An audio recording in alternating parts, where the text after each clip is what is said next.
महसूल मंत्री चंद्रशेखर बावनकुळे यांनी राज्यातील नैसर्गिक आपत्ती नुकसान भरपाई, स्थानिक निवडणूक घोळ आणि महायुतीवरील परिणाम या प्रश्नांवर स्पष्ट भूमिका मांडली आहे।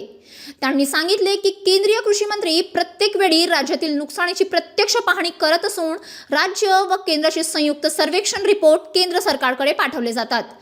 NDRFच्या निकषानुसार केंद्र मदत देईल असेही त्यांनी स्पष्ट केले। नाना पटोले यांच्या महाभियोग मागणीवर ते म्हणाले की पटोले यांनी प्रत्येक मुद्द्यांवर राजकारण करणे हेच काम केले आहे। निवडणूक आयोगाला आम्ही 4 पत्रे पाठवली असून आयोगाने घेतलेल्या भूमिकेविरोधात आमची भूमिका स्पष्ट केली आहे। कामठी याचिकेवर बावनकुळे म्हणाले की कोर्टाचा निर्णय अंतिम असेल।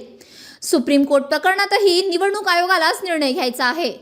महायुतीवर परिणामाच्या प्रश्नावर ते म्हणाले की स्थानिक निवडणुकांचा राज्याचा महायुतीवर कुठलाही परिणाम होणार नाही।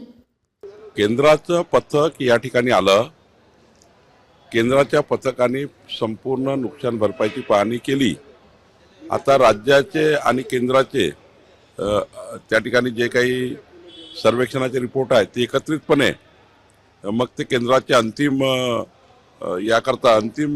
केंद्राला जी मदत करायची आहे याकरता जातात आणि मला वाटतं मग आपलं केंद्र सरकार त्याला मदत देतं। नाही, आपण जेवढं काही नुकसान झालं ते सारीच मागणी करतो केंद्राला आणि केंद्र मग त्याला जे काही त्यांचा शेअर आहे NDRFच्या नॉर्मप्रमाणे ते त्या ठिकाणी राज्याला देतात आणि मला वाटतं महाराष्ट्रालाही चांगल्या पद्धतीने केंद्राकडनं मदत मिळणार आहे। काही बनवाबनवी नाही आहे। आम्ही पहिल्यापासून राज्य निवडणूक आयोगाला जे काही त्या ठिकाणी हे सुरू आहे निवडणुका रद्द करणं, निवडणुका पुढे ढकलणं याकरता आमचा रोजचाच त्या ठिकाणी संवाद आहे आणि आम्ही त्या ठिकाणी आयोगाला 4 पत्रही पाठवले आहे की असं या नियमात हे करता येणार नाही, निवडणुका पुढे ढकलू नका, निवडणुका पुढे ढकलू नका। आता नाना पटोलेला प्रत्येक गोष्टीचं राजकारण करायची गोष्ट वेगळी आहे। आम्ही सर्वच लोक संतप्त आहोत। आम्ही सर्वच लोक त्या ठिकाणी राज्य निवडणूक आयोगाच्या भूमिकेशी असहमत आहोत आणि आम्ही स्पष्टपणे भूमिका मांडली आहे।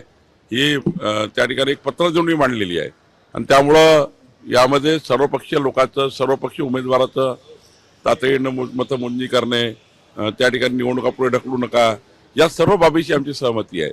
आता पुढे बघू काय करता येईल, पण निश्चितपणे निवडणूक आयोगाची भूमिका ही चुकीची होती। त्यांनी निवडणुका पुढे ढकलल्या नव्हत्या पाहिजे, त्या ढकलल्या आहे। राज्यातल्या महायुतीवर या निवडणुकीचा काहीही फरक पडणार नाही।